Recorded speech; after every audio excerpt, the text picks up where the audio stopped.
Okay, and we are back here. I'm continuing. I stopped the recording just to let the hard drive catch up, otherwise the file will get ginormously huge. Okay, so at this stage, all the details are added. It's not super refined yet, but definitely starting to get there, especially if we zoom out.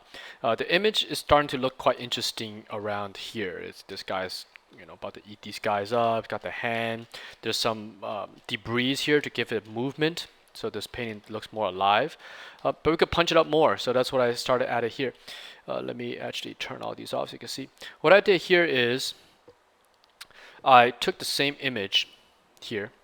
I did a complete copy, which is copies every layer that's in here as one. And when I paste it back, it basically gave me that on top of the previous layer. Okay, so you copy everything, and I did a level adjust. You can see here I darkened it up slightly. Yeah, just a little bit. This layer barely has nothing on it. I think it just added that, which is nothing. Okay, and then I dropped in a cloud to give it a more just a focal point. This creature is obviously the focal point. I added a cloud material here that kind of has this perspective in it that gives it an epic focus. So these clouds full focuses you towards this creature, and also gives a contrast. There's some white. You can see that in the previous image.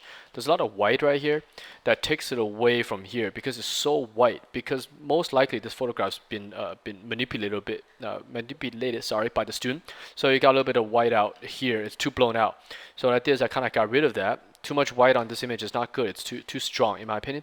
So we darken it up and leave the white in the area of contrast. So these little spikes and his silhouette starts to read. This layer pretty much had really nothing on it, some highlights up there. Okay. And now I want to bring up just a little bit more of the reflected light. You can see here, just to get that shoulder and this edge of this boat to read. Pop that out. Okay. This layer is darkening the corners.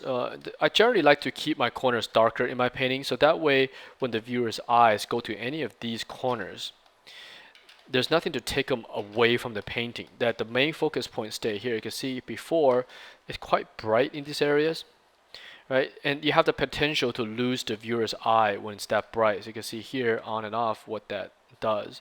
By darkening a little bit, it tends to suggest, hey, this is the end of the painting. Let's stop, right? Let's go back over here. So that's why I darken up these corners. You can see before and after what that does. Okay, this layer, I'm not even sure what it does. Oops, this one, probably nothing on it, empty.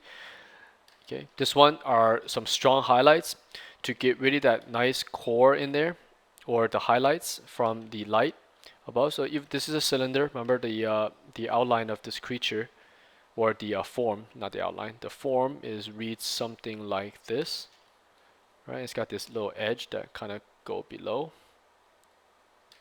All right, this part does that, and then this you can almost see it in his chest lines here, or run this way. Right. And when you're designing, this is important, and the whole perspective stuff we set up earlier helps with this.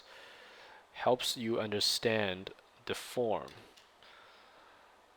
So there's no guesswork involved. The better you can understand the form, all you gotta do is use science of what light does on these forms, the fundamental stuff, and it renders itself. You don't have to like, oh man, what do I do here? What do I render over here? It does it on its own. You see? So here's all the form lines. Runs like that, which is the wireframe. Right? This section does something like that, and then curves around for the hand. This runs this way. Right? So that's again the wireframing, and therefore it has a nice little streak of highlight that run across there. I darken up that little area here. Some of these are just little fixing stuff. Okay, and this last layer is just, what did I do here? Oh, just brought some value into the front section here, so it's not so sterile. So it's not just a black silhouette. Give it a little perspective. And at this stage, I wrapped it up in class because we're running out of time. But again, I never really got to the hand. So let me indicate that. So if I was to actually continue to paint this guy, what I'll do is I'll start indicating some of these nails. So I'll do a little bit of here just to show you guys. Yeah. Boom, indicate some of that. Even indicate some wrinkles in his hand. And this stuff you could just kind of relax and do. It's just details. It's very hard to mess up, Now this area here, his hand is going away from camera. This is something I'll get into later in a different tutorial, which is reflection, how materials work. When objects go away from the eye, they tend to pick up reflections, and that is nothing to do with light, but a property of material. So that's sort of what is happening here, and you can actually get away with it about here somewhere. So I'm going to pick a hotter highlight here. All right, get that edge right there to hit. Okay, so that's just a property of materials. And this is pretty good for rough painting to kind of get across. It's much better than our previous attempt by the student, which looks like that. Here's what I did. Here's the previous. So you can see the difference here. Okay, and this, I want to show you what this is. This is the flow of composition, which means here's our subject matter. Oh, our student stuff left over here. Okay, here is our subject matter. Let's go red. What the viewer wants to see. This is also part of subject matter. So you want to direct the viewer constantly back to this. You don't want them to lose them. And what we do is we use a lot of lines to try to form that. And this is the same thing, even if this is live action. We'll do these kind of stuff in films or games because you want to always control your viewer's view, angle, or perspective. So you control their emotions. You're telling a story, and you don't want them to start, looking in this corner as their first priority. That won't be good. So you can see here, there's a lot of curves and things that are planned to put your eyes back. You see this arm curve? See the clouds? There's a purpose to these, right? And then how this ship here and these ships, these lines, these are just natural form lines anyways. They're part of the photograph. Even these guys, they are at this angle. You can see they accelerate. See the way this guy stands versus, let me erase these, versus this guy to this guy. There is acceleration of this curve. Boom, right? More and then more. And it's not done on purpose. I mean, it's not done randomly. They're done on purpose to create this flow, and then that leads directly into this. So you can see here a nice fanned out curve created from this here into these characters. And notice this ridge here, these rocks, they also curve up. Right? So this will create this constant flow. This guy's arm here, this here, this here, this then goes this way, and then they meet up with these spikes. The teeth all point that way.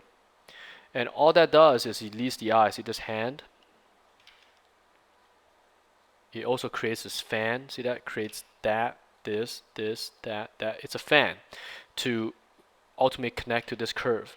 So what you do is the viewer's eye constantly goes back to here because your eye gets here, it has shapes to indicate go this way. You go here, there's clouds that just wants you to look this way. You go here, the ship's slanted angle, you want to go this way. And where does it end up? On your main subject matter. And that's good to have. And one more thing you could do with composition is I'm going to do a copy and paste. I just paste this image. You can also check in reverse. Composition, if it's well set up, works in both ways. It works in left to right or right to left. It doesn't really matter. So a good way to check it is just to simply flop the image or mirror it like this, and so it still works. And sometimes you do a painting and flip it last minute before calling it done. It doesn't really matter. So that sort of concludes this little short tutorial.